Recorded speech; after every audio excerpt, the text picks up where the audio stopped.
Hi friends, welcome to Malmala world. இன்னைக்கு உங்களுக்காக நான் என்ன கொண்டு வந்திருக்கேன்னு பார்த்தா பஞ்சாபி ஃபேமஸ் ஆலு பரோட்டா தான்.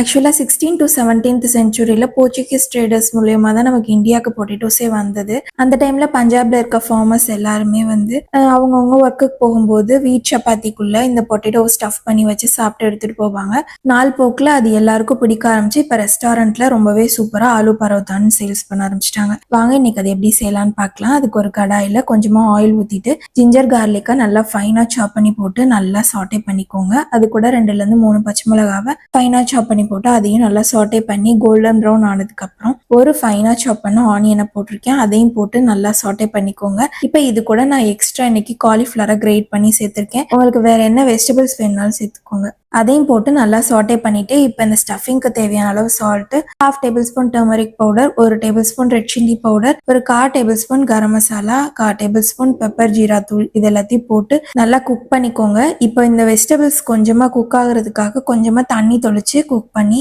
லெட் போட்டு க்ளோஸ் பண்ணி எடுத்துக்கோங்க. இப்போ வெஜிடபிள்ஸ் எல்லாமே நல்லா வெந்ததுக்கு அப்புறம் நான் ஒரு 3 பொட்டேட்டோவை நல்லா பாயில் பண்ணி பீல் பண்ணிட்டு மேஷ் பண்ணி எடுத்துட்டு வந்திருக்கேன். அதையும் அதுக்குள்ள போட்டு நல்லா வதக்கி விட்டுக்கோங்க. வெஜிடபிள்ஸ் வந்து இதுல வந்து நம்ம அப்படியேவும் சேர்க்கலாம், பட் இந்த மாதிரி சாட்டே பண்ணி சேர்க்கும் போது டேஸ்ட் ரொம்பவே நல்லா இருக்கும். அதுக்கு மேல கொஞ்சமா கொரியாண்டர் போட்டு நல்லா பரட்டி விட்டு தனியா வச்சுக்கோங்க. இப்போ இந்த ஸ்டஃபிங்கை வந்து நீங்க சப்பாத்தி கூட இல்லை அப்படின்னா தோசை இருந்தா கூட தோசை ஊற்றி அது மேல ஸ்ப்ரெட் பண்ணி சாப்பிட்டீங்கன்னாலும் சூப்பரா இருக்கும். இப்போ சப்பாத்தி டோ வந்து நான் 1/2 hour முன்னாடியே பிணைஞ்சு வச்சுட்டேன். அதை எடுத்து சப்பாத்தி மாதிரி தேய்ச்சிட்டு இப்போ ஒரு சப்பாத்தி போட்டு அதுக்கு மேல நம்ம எடுத்து வச்சு இந்த ஸ்டஃபிங்கை போட்டு ஒரு ஸ்பூன் வச்சு நல்லா அந்த சப்பாத்தி ஃபுல்லா ஸ்ப்ரெட் பண்ணிக்கோங்க. இதுக்கு மேலே இன்னொரு சப்பாத்தியையும் வச்சு சைடு ஃபுல்லா நல்லா ப்ரெஸ் பண்ணி அமுக்குனீங்க அப்படின்னாலே சப்பாத்தி ஒட்டிக்கும். இந்த மெத்தடும் நீங்க பண்ணலாம். இல்லாட்டினா ஒரு சப்பாத்திக்குள்ள இந்த ஸ்டஃபிங் வச்சு உருண்டை பிடிச்சு தேய்ச்சும் எடுக்கலாம். பட் இப்படி எடுத்தீங்க, இப்ப நான் போடுற மெத்தட்ல எடுத்தீங்கன்னா ஸ்டஃபிங் எதுவுமே வெளியில ஸ்ப்ரெட் ஆகாம சூப்பரா இருக்கும். பார்க்கவும் நல்லா இருக்கும், சாப்பிட்றதுக்கும் நல்லா இருக்கும். இப்போ அது வெந்துட்டே இருக்கணும். இப்போ சைட் பை சைடு ஒரு மசாலா கர்ட் ரெடி பண்ணிட்டு வந்துடலாம். டிப்பிங்காக 2 குழிக்கண்டி தயிர் ஊத்திட்டு அது கூட 1/2 tablespoon turmeric powder, 1 tablespoon chilli powder, கொஞ்சமா கொரியாண்டர், தேவையான அளவு சால்ட் இது போட்டு நல்லா மிக்ஸ் பண்ணி எடுத்தீங்கன்னா சூப்பரான மசாலா கர்ட் ரெடி ஆயிரும். இது வந்து நார்மல் சப்பாத்தி கூட நீங்க சைட் டிஷ்ஷா வச்சு சாப்பிட்டீங்கன்னாலும் சூப்பரா இருக்கும். இப்போ